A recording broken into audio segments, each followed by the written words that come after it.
Kurva yang melengkung habis ini artinya suatu saat wabah ini akan berhenti. Nah, garis ini mewakili kapasitas rumah sakit dan tenaga kesehatan. Jadi semua yang di bawah garis ini kemungkinan besar akan dirawat, tapi yang di atas garis ini kemungkinan besar kesulitan dan bahkan meninggal dunia. Nah, tugas kita adalah membuat kurvanya tuh nggak terlalu melonjak tinggi, sehingga semua orang yang sakit bisa masuk ke dalam rumah sakit dan ditangani oleh petugas kesehatan.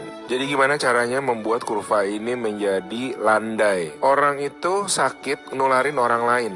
Nah, orang yang sudah sembuh, tubuhnya jadi punya imunitas, sehingga kemungkinan dia tertular lagi itu kecil atau hampir nggak ada. Sehingga caranya sebuah wabah apapun itu dari zaman dulu berhenti adalah ketika cukup banyak orang kena virusnya, lalu menjadi imun sehingga virusnya nggak bisa punya orang untuk ditularin lagi. Nah, kenapa selama ini kita perlu banget namanya social distancing atau ngejauhin diri? Animasi ini bagus banget. Ini contoh kalau semua orang bergerak bebas seperti biasa, nggak ada pikiran, semua tetap pergi konser, pergi jalan-jalan. Ini akan terjadi. Satu orang akan menularkan semua orang berbarengan, dan itu yang berbahaya. Seperti tadi kita ngelihat kurvanya ya. Pada akhirnya akan lewat dan pada akhirnya semua orang akan sembuh. Tapi karena kurvanya tinggi, banyak orang akan mati dalam prosesnya. Nah, yang terjadi di Cina dengan adanya lockdown, ditutup, membuat orang tidak sakit sekaligus berbarengan. Jadi kurvanya lebih landai kalau kalian lihat. Sehingga memberi waktu untuk orang-orang menjadi sembuh dan akhirnya bisa melandaikan kurvanya.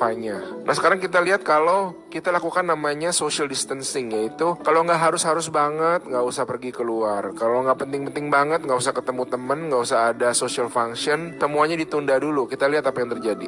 Nah, bahkan ini ada simulasi satu lagi, kalau social distancingnya itu bener-beneran ekstrim, orang nggak boleh keluar, ada jam malam dan sebagainya, ini yang terjadi. Kita lihat beda banget kan, jadi ada orang yang akan tetap sakit, tapi mereka bisa masuk rumah sakit dan dirawat. Jadi teman-teman, please do your social distancing, stay at home, work from home, anywhere you can. Ada orang-orang yang nggak bisa, saya mengerti, tapi sebisa mungkin lakukanlah semuanya itu. A good way of doing it is to imagine that you do have the virus, yeah, and change your behavior so that you're not transmitting it.